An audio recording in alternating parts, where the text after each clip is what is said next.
Roquín, Provisiones para el viaje, es mi tercer libro de poesías.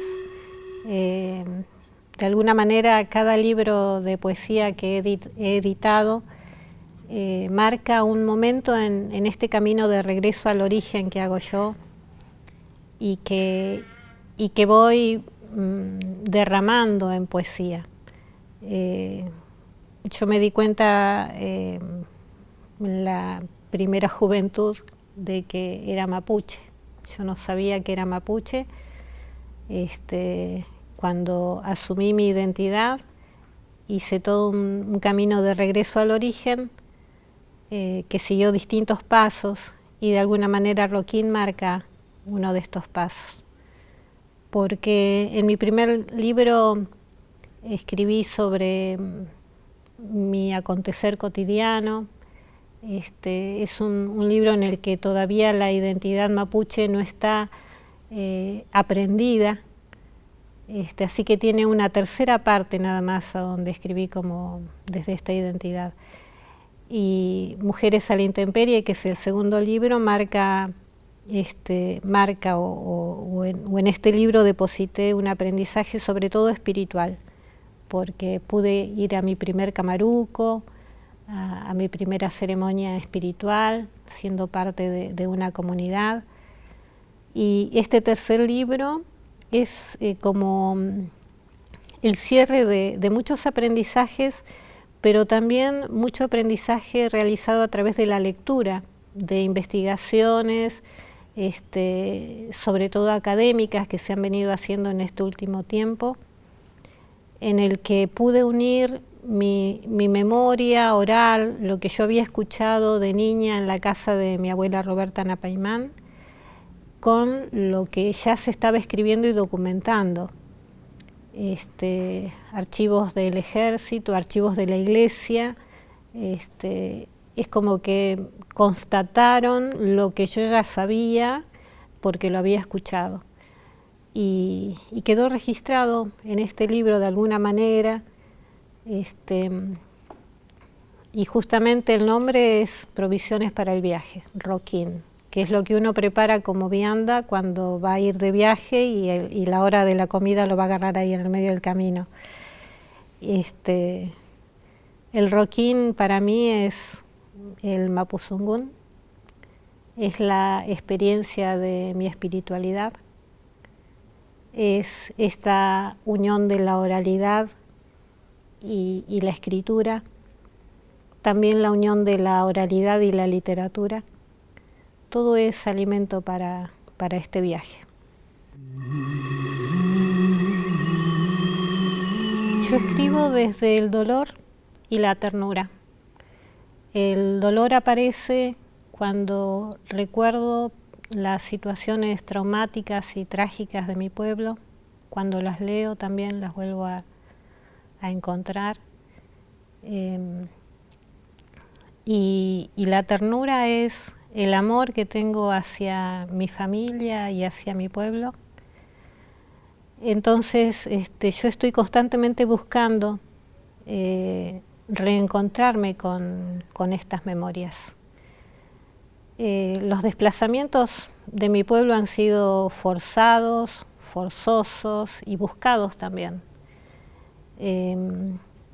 Hay un desplazamiento que es tremendo para mí, que es el de cuando las tribus, las comunidades iban siendo derrotadas por el ejército.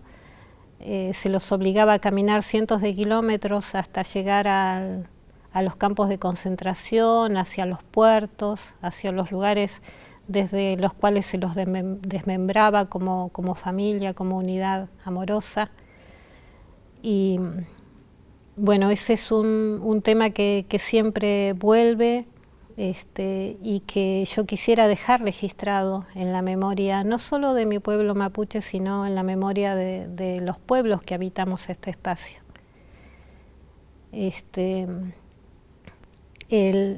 Los desplazamientos hacia los lugares a donde vivió mi familia también, como es el caso de Bahía Blanca, lugares en los que yo espero encontrar alguna huella de lo que pasó allí y no encuentro nada, se ha borrado, se ha silenciado, se ha negado esa presencia. O cuando hago el camino de la ciudad al campo para ir a algún tragún, algún camaruco, y tampoco hay señalización de por aquí anduvo Orqueque, por aquí el pueblo mapuche o las comunidades se detenían a hacer campamento, a comer, a descansar los caballos, algún tipo de señal de que por aquí estuvo mi gente. También borrado, silenciado, invisibilizado. Así que bueno, son continuos movimientos por el espacio, que también es el espacio de la memoria y de todo lo que a mí me ha alimentado como artista antes y durante este camino de regreso al origen. La música es importantísima para mí, me acompaña siempre en el momento de la escritura o en el momento previo a la escritura, cuando uno está buscando elevarse unos centímetros del suelo para entrar en un estado en el que se escribe desde otro lugar que no es solo el conocimiento de las palabras o el tema al que uno se quiere referir. Y bueno, la música muchas veces me ayuda a ingresar a ese espacio. Y bueno, porque tampoco quiero negar todo lo que me alimenta. Justamente mi pueblo me ha enseñado a ser intercultural, a abrirme a todo aquello que me venga bien, a reconocer qué es lo que ha sido impuesto a través de la sangre y de la fuerza y del dolor, y a reconocer también lo que uno va asumiendo que le hace bien. El camino que yo hago de regreso al origen es un camino que hago en la contemporaneidad. Y me parece muy importante reafirmar nuestra presencia en la actualidad, vivos, con proyectos personales, en la ciudad o en el campo. Proyectos personales, pero que también se vinculan al proyecto como pueblo, ¿no? De revitalizar nuestra cultura, nuestra lengua. Yo primero siento como mapuche, vivo mis experiencias como mapuche, ya sea en el campo, ya sea en la ciudad. Y después recién escribo, es decir, me alimento de la experiencia viva que realizo, por supuesto, en la actualidad. Así que después de tener esta experiencia viva, escribo. Y primero escribo en castellano, que es la primera lengua que yo aprendí, y después en mi lengua materna, en el mapuzungún. Hago una autotraducción. Y escapo de esos lugares del folclore a donde nos han recluido durante tanto tiempo, ¿no? Me parece que no ha sido inocente ese lugar que nos han dado, incluso literariamente, de que escribimos mitos, leyendas, cuando los Nutram o las historias siguen vivas. Imposible de calificar como míticas o de legendarias, no sé. Nuestra historia de imposición cultural tiene 138 años. No es tanto tiempo. Al lado de otros pueblos originarios que han sufrido la colonización durante 500.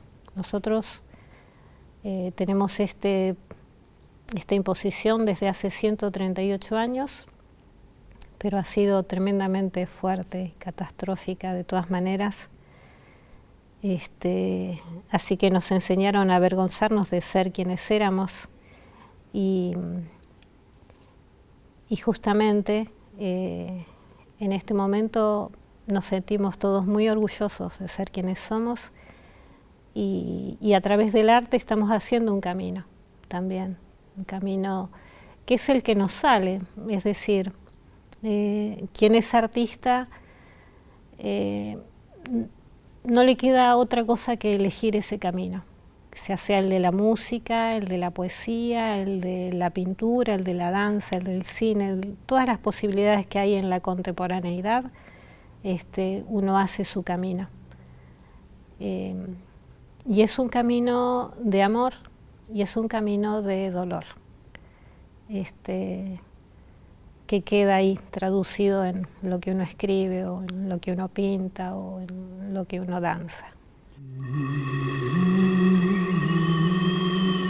Hay una lectura que me marcó muchísimo.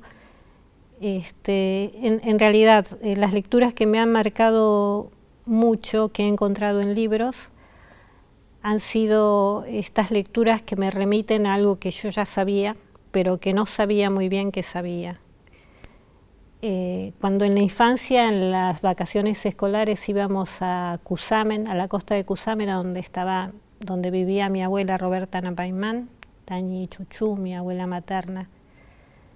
Yo era muy pequeña, pero llegaban viejitos a la casa de mi abuela y charlaban. Y muchas veces la charla se daba entre lágrimas. Los viejitos hablaban y lloraban. Y yo escuché esta conversación de que iban caminando, que les cortaban los pies, que los torturaban en el camino, que eran cientos de kilómetros. Y en algún lugar de mi cuerpo eso quedó registrado. Y muchos años después, en un libro que se llama Y Félix Mankel dijo, que es una recopilación de Enrique Perea, es el doctor que recopiló, encontré este relato escrito, así como lo escuchó de Félix Mankel, así lo reprodujo Perea. Y ahí fue como una iluminación para mí. Otra historia que escuché muchas veces es el Nahuel Nutram, la historia del Nahuel, que es un Nehuen, una fuerza de la tierra que aparece en forma de tigre, el jaguar americano sería, y que aparece para ayudar a un mapuche que está en un trance muy desesperado, o está sufriendo hambre o está escapando, sed, está en un espacio desconocido y está ya temiendo morir en cualquier momento. Entonces, en Mapuzungún hace una oración y pide ayuda. Entonces, en ese momento aparece el Nahuel. En un primer momento siempre la persona siente temor y después se da cuenta de que ahí apareció el Nahuel para ayudarlo. Y entonces el Nahuel, no sé, mata al toro que en ese momento lo estaba amenazando, o le enseña el camino hacia una aguada para que pueda tomar agua, o mata un choique, un avestruz, para que se pueda alimentar, y lo orienta para que pueda hacer su camino de regreso. Y bueno, esa historia yo la había escuchado del lado materno y paterno también, y también cuando niña los había escuchado. Y bueno, me enseñó dos cosas importantísimas, me enseñó ese relato. Primero, que el mundo no se había perdido después del Futahwin Camalón, después de esto que la historia oficial llama conquista del desierto o pacificación de la Araucanía. Porque algunos ancianos hablan de que ahí se perdió el mundo, cuando se perdió el mundo, dicen. Y estas historias, Nahuel Nutram puede ubicarse después del Futahwin Camalón, porque es cuando a veces huían de los campos de concentración o huían de las ciudades, de los pueblos a donde los habían, los tenían como esclavos. Y en ese momento es que el Nahuel los ayudaba. Así que la tierra, la Mapu, siguió ayudando al Che después del Futahín Malón, así que no se había perdido el mundo todavía está ahí. Y también que a las fuerzas de la naturaleza se las convoca en nuestro idioma, el Mapuzungún. Ese es el idioma que entiende nuestro territorio, el Gualmapu. Me he encontrado también con los relatos de los desalojos, también me los he encontrado en los libros. Hay un autor de Chubut que se llama Celedonio Díaz, que escribió sobre el desalojo de la tribu Nahuelpan, por ejemplo. Y escribe el listado de las familias que estaban allí. Esto ocurrió en 1937. Y ahí está la familia Napaimán, la familia de mi mamá. También he leído, Memorias de la expropiación de Walter del Río, que es un académico. Pedagogías de la desmemoria, de Marcelo Balco. Un libro importantísimo, me parece, El país del no me acuerdo. También son libros que ha publicado la academia, pero que investigan y dan cuenta y documentación de algo que yo había escuchado desde la oralidad. Y que yo hablo de mí, ¿no? Pero muchos de nosotros conocemos estas historias desde la oralidad. Es un privilegio poder encontrarme con otros lamien de otros pueblos, de otras lenguas.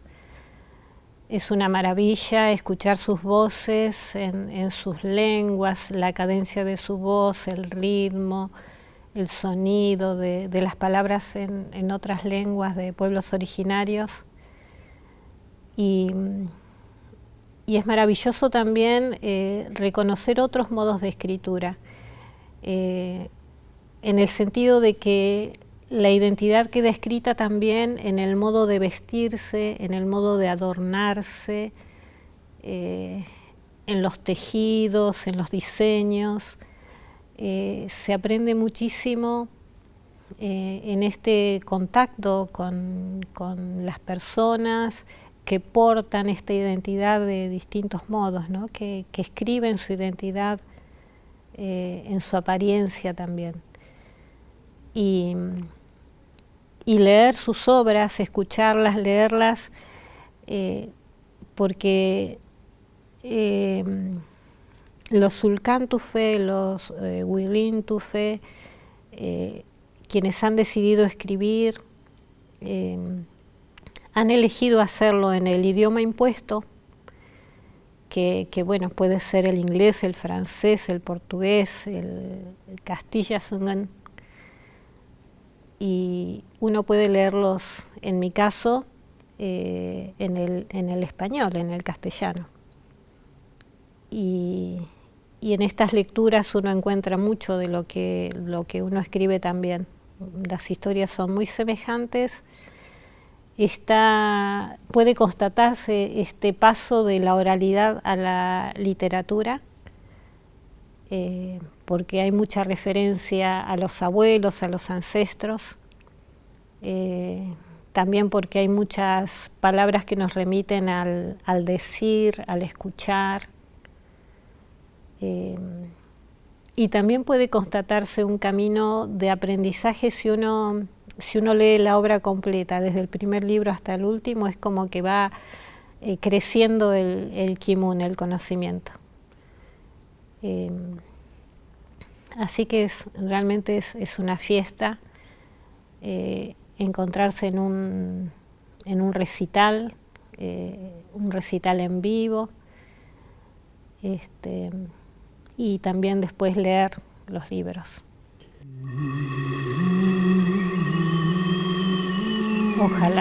Ojalá mi obra sea un impulso. En este momento hay jóvenes que están escribiendo, están en todo caso haciendo una militancia de la memoria desde la revitalización del Mapuzungún, trabajando intensamente para que todos tengamos oportunidad de aprenderlo como segunda lengua, porque aprenderlo como segunda lengua es tener metodologías para aprenderlo, sistematicidad, y eso lleva mucho tiempo, y eso creo es lo que siempre nos está faltando, ¿no? Porque también enseñan el Mapuzungún y también hacen trabajos, son rechafes, hacen platería o son grelfe, que hacen tejidos. Bueno, es que hacer este camino de regreso al origen implica encontrarse con tantas diversas manifestaciones que uno quiere abarcar todo. Eso pasa sobre todo cuando uno es joven y el tiempo no alcanza, porque también hay que vivir y hay que sostener una familia, hay que sostenerse uno mismo, hay que alimentarse de un modo más prosaico. Así que yo tengo la esperanza de que sean publicados estas escrituras que están iniciándose, que puedan encontrar modos de dar a conocer esto que están escribiendo. En general, lo que aparece es un amor por el Mapuzungún y un deseo de hacerlo también en el idioma materno. Así que bueno, ese es un trabajo más, ¿no? Así que por ahí va a demorar un poco más también. Y tal vez ellos no sean tan audaces como yo lo he sido, que he traducido torpemente a este idioma que me seduce con su profundidad azul, y estén pensando en hacerlo, no sé, con toda la corrección posible, lo cual va a hacer que se vaya demorando cada vez más. Pero tengo esa esperanza, tenemos esa esperanza. No solo en la escritura, sino en todas las otras artes y manifestaciones de la belleza que tiene nuestro kimun, nuestro conocimiento.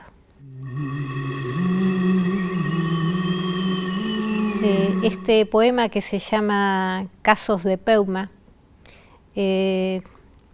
tiene dos historias dentro del poema. Una que tiene que ver con un momento en el que yo iba a viajar lejos y un peuma, es decir, un sueño que porta un mensaje, me dijo que me quede porque iban a ser mi nieto en esos días.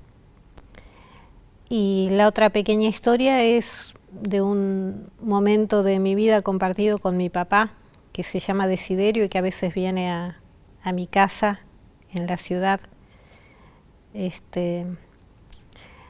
Así que se llama Casos de Peuma. Voy a leer una partecita en Mapuzungún y después en Castilla-Zungún. Quiñeque Peuma. Nielampu Peuma amule chimapumu. Tufachi peumnanelai inchemu. Mongeli guarriamu. Peumalampu piuque winunculaingon. Tranana kunculaingon cuyunmu. Campuchoike calfuque pichunmu. Mañuntu falin pu laberinto muten. Pu mapa pu rupu guarria ngeno uy. Licanincheñi trenlan. No me tocan los peuma venidos de la tierra, es que no soy correspondida, porque vivo en la ciudad. ni corazones que palpitan tirados en la arena, ni choiques de plumas azules. Solo merezco laberintos, mapas, calles sin nombre y miedo de no llegar a tiempo. Como esa vez que iba a viajar y el peuma me encerró en una esquina sin salida, fue su modo de avisar que no me aleje. Le hice caso y me quedé, rondando el mundo que latía en el vientre de mi hija. Y entonces pude estar presente cuando se abrió la puerta del asombro y fui testigo plena de ese niño, de los minutos nuevos, de los recién nacidos padres.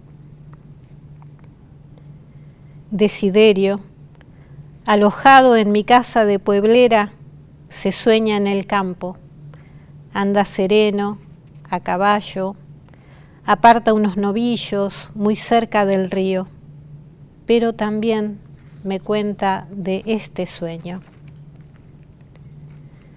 Un gato me atacó, se me prendió con las uñas al estómago y lo agarré con fuerza, lo desprendí y lo tiré bien lejos.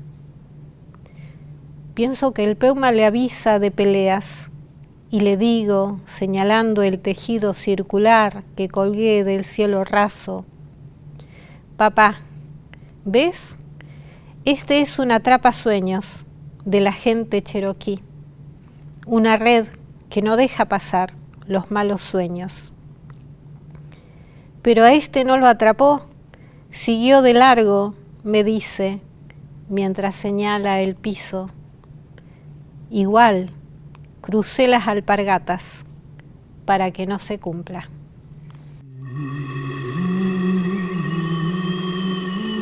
Fei Chilali, cuando me muera. Tiene un epígrafe que dice que es de la memoria oral, algo que escuché en un tragún, que decía: disparen nomás, estoy acostumbrado a morir. Y tiene que ver con la historia de un lamien que estaba acorralado por la policía, por gendarmería, por el ejército, la verdad que no recuerdo, y que gritaba esto: disparen nomás. Cuando me muera. Fei Chilali. Fei Chilali mulenyi nontual catrituleufun, chem trewa ni yula eneu, nielan trewa. Trongli trewa numualuni lucanten, amuai ina inche. Kushemulei nontuemu, elua fine pulianca ni nontua eteu. Ti pukura folilentuel ni kutikunmu, ni puchamu. Y fimi chiquecurra cuchampiu kelelu, huirarun pepi, huirarun noel, feichi ni pungue y fuingu, cainche, coilatu fuñi mongen. Cuando me muera, deberé cruzar el río. ¿Qué perro hará de guía si no tengo? Un perro flaco que olerá mi cobardía irá a mi lado. Y estará la vieja en la balsa. Le entregaré 2 yancas para que me cruce. Las piedras, arrancadas de cuajo de mi garganta, de mi estómago, crecidas en los dolores, en los gritos que no pude gritar cuando se agrandaban mis ojos y hacía que vivía. Entregaré esas piedras y no habrá más, seguro, lágrimas, porque no pude encontrarle el secreto a esta vida, porque me fui detrás de los fantasmas, buscando tramas y arañas y cántaros y hojas. ¿Reconocerá a la vieja su valor? Subiremos con mi perro. La balsa se deslizará en la tarde hacia el oeste. Arribaremos Y tiene que estar allí mi hermana menor, tiene que estar. No puede ser la muerte una nada para un pájaro, para quien ha pintado con pinceles el fuego. Ella tendrá cicatrices visibles en los ojos, sus ojos, más certeros aún, hurgarán en mí hasta sacarme las espinas. Me dibujará el rostro con sus dedos, una huella de choique. Arderá el fuego sobre piedras azules, comeremos corazones palpitantes. Y mi hermana pintará un cultrún en el aire con la sangre. Después no sabré si soy un caballo o un resuello, si es el viento o una chutruca, y saldremos galopando a desparramar las estrellas del río. Y en el movimiento circular sabré de una vez qué es ser un guerrero que corre libre hacia la muerte, qué visiones lo ardían. Regresaremos al Mallín y habrá la gente alrededor del fuego, las ollas tiznadas y la luna y cada hoja de los álamos brillando. Entonces me recordaré de ellos tan lejos y moriré de nuevo. De los barrios, planes de vivienda creciendo en vértigo en la ciudad con horizonte. Las bolsas de nylon y las estrellas allí, entre los cables del alumbrado público.